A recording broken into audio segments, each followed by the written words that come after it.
O Raimundo Fauro, autor do livro Os Donos do Poder e criador da teoria do estamento burocrático, ele foi um dos fundadores do PT, uma espécie de um patrono, figura símbolo, padrinho, né? O pessoal do PT o adorava, ele funcionava como uma espécie de símbolo da elevada intelectualidade petista, etc. E ele explica a história do Brasil como um longo processo de disputa entre o povo e o que ele chama de estamento burocrático. O que é estamento burocrático? São aqueles grupos que se apropriam do Estado e o usam como se fosse propriedade deles. Ou seja, o Estado brasileiro, segundo ele, não é aquela organização anônima e científica que é nas democracias normais, tá certo? Que permanece funcionando igualzinho, independentemente de quem está no poder. Ao contrário, é um instrumento de poder que está nas mãos de grupos, famílias, partidos, etc., etc., grupos de interesses, e que muda conforme os interesses mudam. Isso que ele chamava de estamento burocrático. Estamento é a tradução do inglês establishment, é a mesma coisa, né? Então, é uma camada de pessoas. E o PT, quando leu isso, ficou maravilhado, porque estava vendo que a pura teoria da luta de classes, tal como formulada por Marx, não se aplicava bem na situação. O problema não era bem burguesia versus proletariado, e de repente eles descobriram, é o povo contra o estamento burocrático. E decidiram, então, ser os grandes destruidores do estamento burocrático. Desempenhando um papel num capítulo preciso da história da Revolução Brasileira, né? Acontece que, ao mesmo tempo, eles estavam lendo Antônio Gramsci e se intoxicaram de Antônio Gramsci, acharam também aquilo uma maravilha e decidiram adotar a estratégia gramsciana da Revolução Cultural e da ocupação de espaços, ou seja, a Revolução Cultural realizada por meio da ocupação de espaços.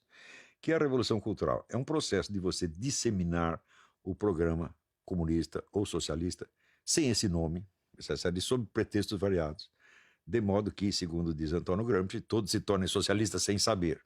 E foi exatamente isso que fizeram, dominando a mídia, as universidades, o movimento editorial, etc., etc. Começaram a soltar slogans e programas, ideais e valores, etc., etc., que todos compõem o ideário socialista, mas parecendo que não são socialistas, que são coisas inteiramente normais e aceitáveis do ponto de vista de qualquer sociedade. E a ocupação de espaços consiste literalmente nisso, você ocupar todos os cargos importantes na mídia, no movimento editorial, etc., etc., de modo que a mesma mensagem do partido chega aos ouvidos do povo por 1000 canais diferentes, né, e sem nenhuma identidade partidária. Tá, e automaticamente a ocupação de espaço ela se dá não somente nos órgãos de cultura, mas no próprio Estado, na administração estatal, portanto, ocupar todos os cargos da administração estatal através da interproteção mafiosa e do boicote dos adversários reais ou virtuais. E é evidente que essas duas, que o diagnóstico que eles faziam, baseado no Fauro, é incompatível com essa estratégia gramsciana adotada. Porque na medida que eles ocupam espaços, né, eles mesmos se tornam o estamento burocrático. Então, por exemplo, você prometeu destruir o estamento burocrático e agora você é ele. Na medida que você vai ocupando espaço, você já constituiu uma nova classe dominante, você já derrubou a anterior. Quer dizer, a sua revolução já foi feita e você agora é que manda, você é o dono do pedaço. Na hora que eles viraram donos do pedaço, eles continuam usando o vocabulário da revolução. Falam, bom, automaticamente você está atraindo ódio contra você mesmo, né? Porque todas aquelas promessas que você fez, a sociedade igualitária e tal, isso é absolutamente impossível realizar por esses meios.